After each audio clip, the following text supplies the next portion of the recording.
Sir, আপনার বউয়ের ওপরে আপনার বিশ্বাস অনেক পরের ব্যাপার। প্রথমে আমাদের অ্যাকশন তো নিতেই হবে। আপনি কি অ্যাকশন নেবেন স্যার? যে লোকটা ওখানে মরে পড়ে আছে প্রায় মৃত অবস্থাতেই ছিল। সেটা ছাড়া আমরা যখন দরজা ভেঙে ভেতরে ঢুকলাম আমার স্ত্রী তখন অজ্ঞান হয়ে নিচে পড়েছিল। আপনি সেটা দেখেছেন। আর কি অ্যাকশন নেবেন আপনি?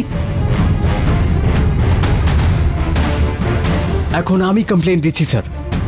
কুমার আঙ্কেলের কোনো একটা শত্রু কুমার আঙ্কেলকে খুন করে গঙ্গার উপর অপবাদ দেবে বলে গঙ্গাকে অপহরণ করে আর এইখানে ফেলে দিয়ে চলে যায়।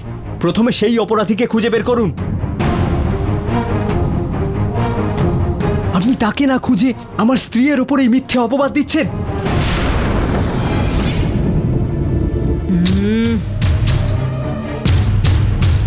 অপবাদ দিচ্ছি না, চোখের সামনে দেখতে পাচ্ছি। শুনুন স্যার, আমার বউ 6টার পরে বাড়ির বাইরে পা রাখে না। এরকম একটা মেয়ে রাত্রির 12টার সময় বাড়ি থেকে বেরিয়ে জঙ্গলে চলে যাবে বলছেন আপনি? বাড়িতে থাকা একটা সাপকে দুধ খাইয়ে পুজো করে এই মেয়েটা। এরকম একটা মেয়ে কারোর প্রাণ নিতে পারে বলে বিশ্বাস হচ্ছে আপনার?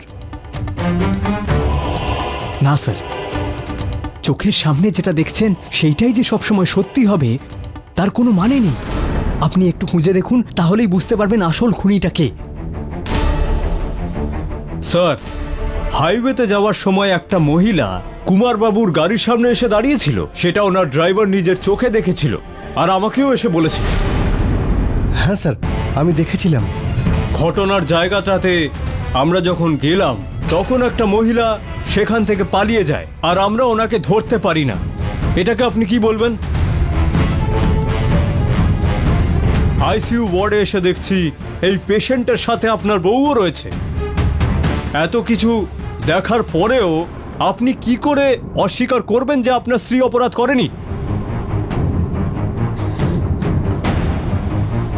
স্যার, ব্যাপারটা কি হয়েছে সেটা আপনি গঙ্গাকে না জিজ্ঞেস করেই কি করে ভেবে নিচ্ছে যে গঙ্গাই দোষী?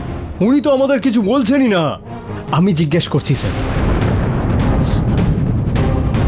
আপনি চোখের সামনে যেটা দেখতে পাচ্ছেন তার সাথে গঙ্গার কোনো সম্পর্ক নেই, সেটা আমি প্রমাণ করেই ছাড়ব।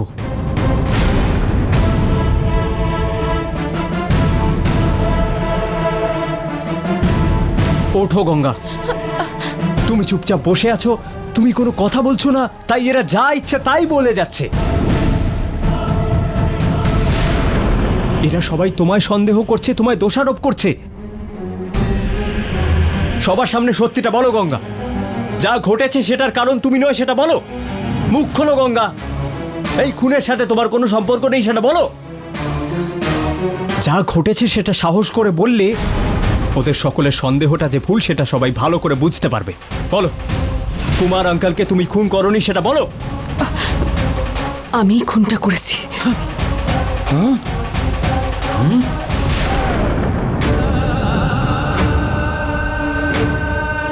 কি বলছো তুমি গঙ্গা? আমি আমার দোষ স্বীকার করছি। এরপর আইন যা সিদ্ধান্ত নেওয়ার নিক। না, তুমি মিথ্যে বলছো। অন্য কাউকে বাঁচানোর জন্য তুমি দোষটা তোমার ওপর নিচ্ছ। সত্যি বলো। এটাই সত্যি। আমি মানতে পারছি না।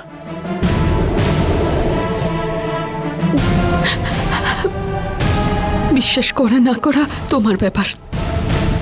ইন্সপেক্টর, আমি এর জন্য শাস্তি পেতে প্রস্তুত। আমাকে অ্যারেস্ট করুন।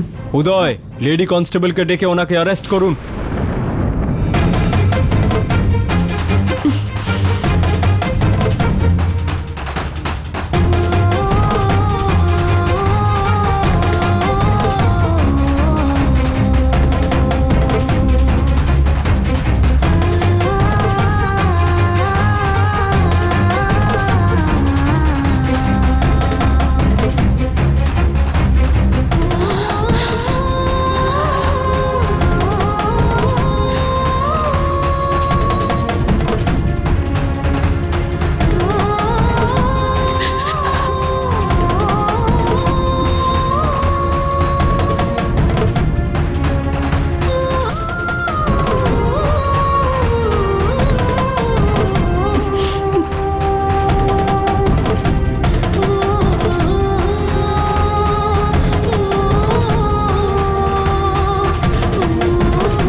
চলো।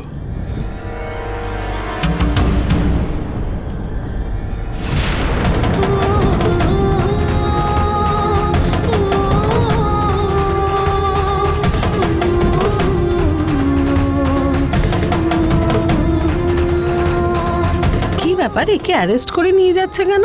জানি না গো। জয়াদি, ওনাকে গাড়িতে তোলো।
চলো গাড়িতে উঠো, যাও।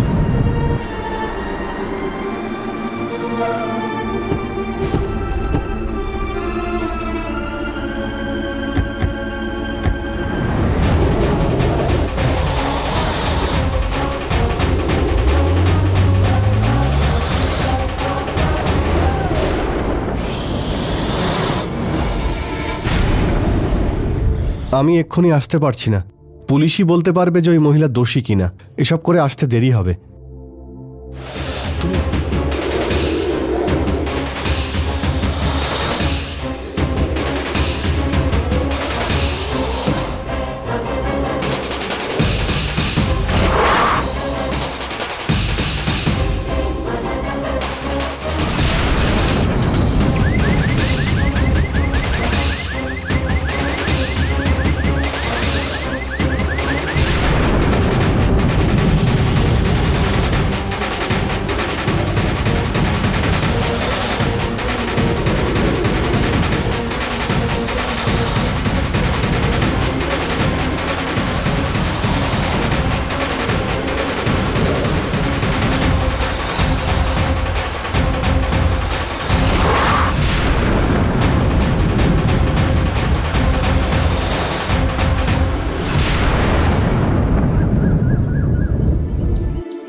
এই খুনটা গঙ্গা করেনি। এর ভেতরে নিশ্চয়ই অন্য কোনো কারণ আছে। আর কি কারণ থাকতে পারে? জঙ্গলে পুলিশ গঙ্গাকেই তাড়া করেছিল। খুন হওয়া আইসিইউতে গঙ্গা ছিল। সব থেকে বড় কথা, ও নিজে খুন করেছে বলে মেনে নিয়েছে। এইসবের পর ওর কোনো দোষ নেই, এটা কি করে সম্ভব আপনি বলুন? জানকীর ভূত যখন তোমায় ধরেছিল, গঙ্গাকে মহলের বাইরে বের করে দেওয়া হয়েছিল। গঙ্গা তো তখন তোমার উপর রাগ করেনি। গঙ্গাকে ডিভোর্স দিয়ে তোমার মেয়ে যাতে শান্তিতে বিয়ে করে সংসার করতে পারে, সেই জন্য এসব করছো। ওর জীবনে বিপদ আসতে পারে জেনে ও কিন্তু ধৈর্য হারায়নি। তাহলে কেমন করে ও কুমারকে খুন করবে সেটা বলো তো? এসব কথার কোনো মানে নেই। গঙ্গা এমন কিছু করেছে যেটা আমরা কেউ জানি না। সেটা হয়তো কুমার জানতে পেরেছে, সেই জন্যই কুমারকে মেরে ফেলেছে। কুমার আর রাজশেখরের সম্পর্ক আছে, কিন্তু গঙ্গার সাথে কুমারের কি সম্পর্ক? কুমারকে খুন করে গঙ্গার কি লাভ হবে? আমি কি করে বলবো? সেই ব্যাপারটাই তো সবার কাছে একটা রহস্য। রহস্য তোর কাছেও আছে, রাজশেখরের কাছেও আছে, কিন্তু গঙ্গার কাছে কোনো রহস্য নেই। এই পৃথিবীতে গঙ্গাই এমন একটা মেয়ে যার মনে কোনো পাপ নেই। আপনি আপনার কথাটা একটু ঠিক করে নিন। যদি মিথ্যে কপট সব একটা শরীরের মধ্যেই থাকে, গঙ্গাই হচ্ছে সেই মেয়েটা। গঙ্গার ব্যাপারে তুমি কি জানো? তুমি চুপ করে থাকো। গঙ্গা চুরি করেছে বলে ওর উপরে দোষ চাপালে? গঙ্গা ওইটা না বলতে পেরে চুপ করেছিল। রাজশেখরের নামে ওই টাকাটা তুলেছে, এটা তুমি বলছো তো? ঘটনাটা যা ঘটেছে ওটা বাইরে বলতে না পেরেই চুপ করেছিল। তা বলে এটা ঠিক নয় যে খুনটা ও করেছে বলে ওর উপরে দোষ চাপিয়ে দেবে। কবে কখন কি বলেছে সেই কথা সামনে রেখে গঙ্গার হয়ে কথা বলছেন যে? কয়েকদিন আগের একটা ঘটনার কথা বলছি, কেমন উত্তর দিতে পারেন দেখি? গঙ্গার ফ্রেন্ড লতা বলে একজন এসে মারা গেল। এত বছরের না থাকা একজন ফ্রেন্ড লতা বলে কেন এলো? দেবসেনার গাছ রাখতে বলা জায়গায় তাম্বুরার বডি পাওয়া গেল, কিন্তু গঙ্গা ওইখানে গাছ পুঁততে বারণ করেছিল। কেন বারণ করেছিল?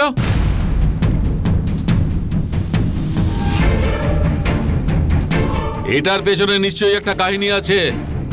এতদিন গঙ্গাকে আমরা সবাই বিশ্বাস করেছিলাম, সেই জন্য আমাদের মনে কোনো সন্দেহই আসেনি। কিন্তু এখন সাক্ষী সমেত ধরা পড়েছে গঙ্গা। এখন আমরা ওকে আর কোনোভাবেই বাঁচাতে পারবো না। চুপ করো।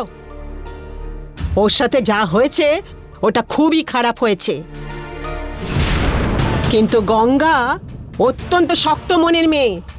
ও নিজে ঠিক নিজেকে বাঁচাতে জানে। হ্যাঁ, এই বুড়িটা কিছুতেই চুপ করে না।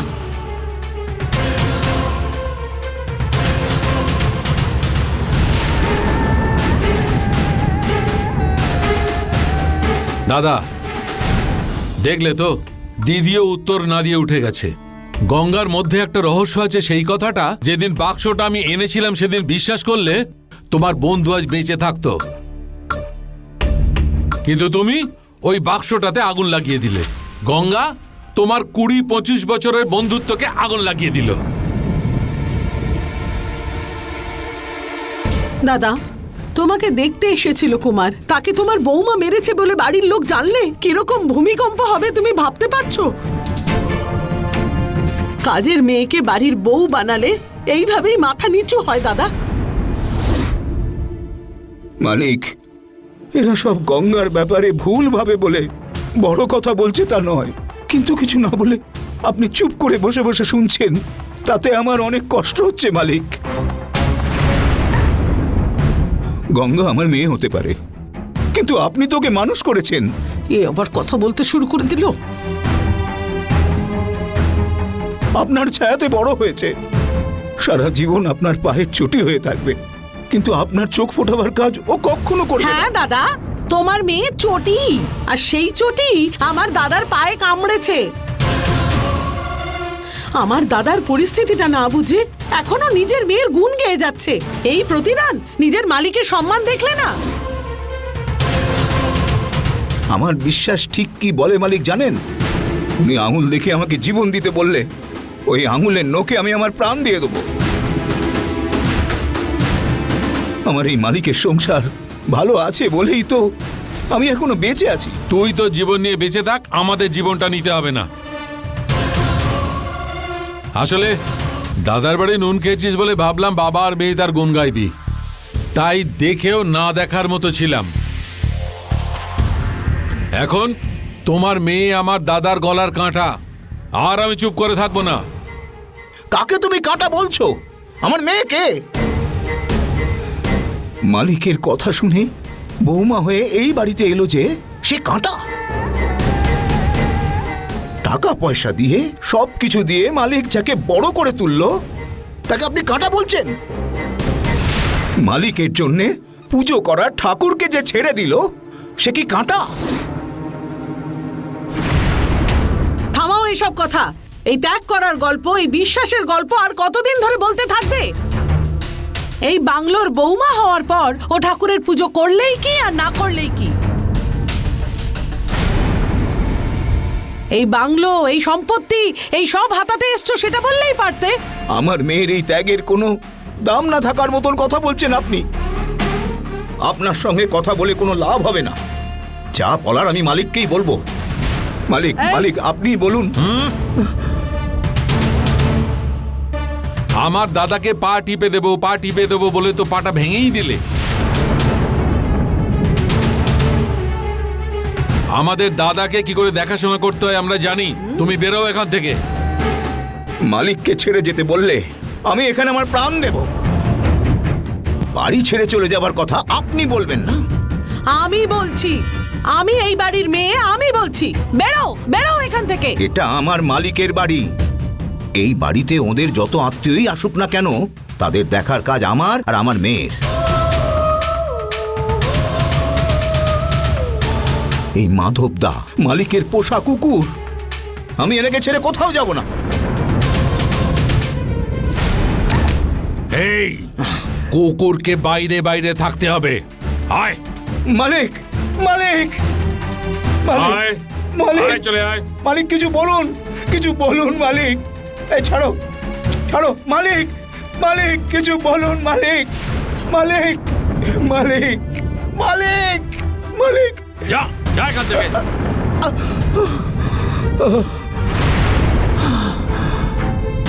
কুকুরের থাকার জায়গা এইটা। এই বাড়ির দিকে মাথা গলালে খুব খারাপ হবে।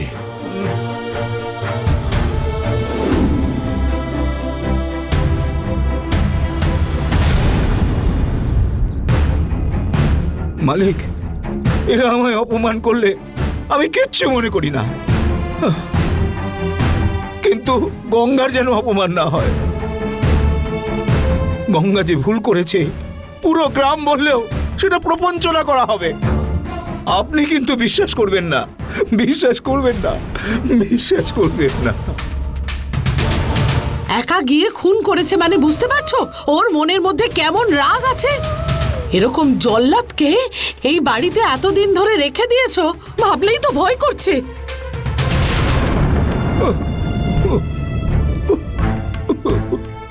জামাই বাবা, জামাই বাবা, আচ্ছা, সবাই গঙ্গাকে নিজেকে সন্দেহ সামলান। করছে।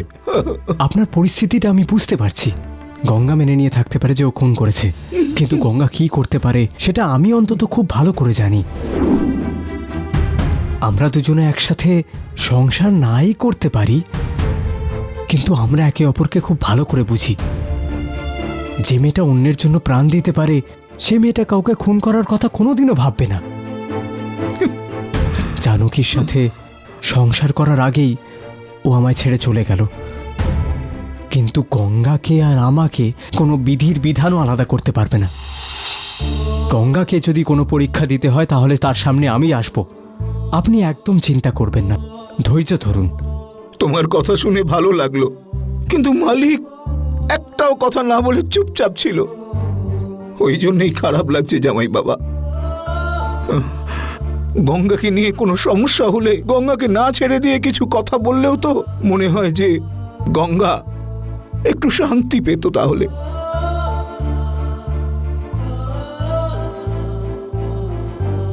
এখন দেখছি অন্যদের মতো মালিকও ওকে ভুল ভাবছেন। দাদু, হ্যাঁ? উনি গঙ্গাকে ভুল বোঝেননি গো। ওনার পার্টনার মারা গেছে না, তাই তো দাদুর কষ্ট হচ্ছে। কিছু না বললেও গঙ্গার জন্য দাদুর মন ছটফট করছে।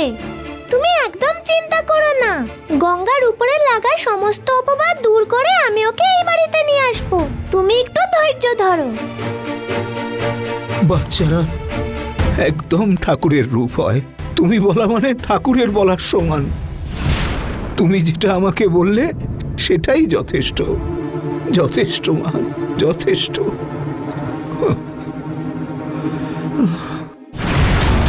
বাড়ির কাজের লোক বলে ওদের রেখে আমরা যথেষ্ট ভুল করেছি। এরপর ওদের বাড়ির মধ্যে আর রাখাই যাবে না। একদম ঠিক বলেছে। হ্যাঁ দাদা, যে আমাদের বাড়ির গৌরব শেষ করেছে সে আমাদের বাড়ির বৌমা হতেই পারে না। অরুণকে দিয়ে ওকে ডিভোর্স দিয়ে তাড়িয়ে দাও দাদা। চুপ করো, অনেক হয়েছে।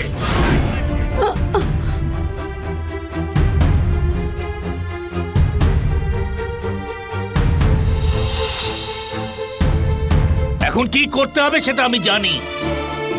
তোমরা কেউ কোনো কথা বলবে না। যাও আর যে যার নিজের কাজ করো। না দাদা, কাল যদি বড় কিছু হয়েছে। বললাম তো এখন যাও। ছ্যা, যা ইচ্ছে তাই করো।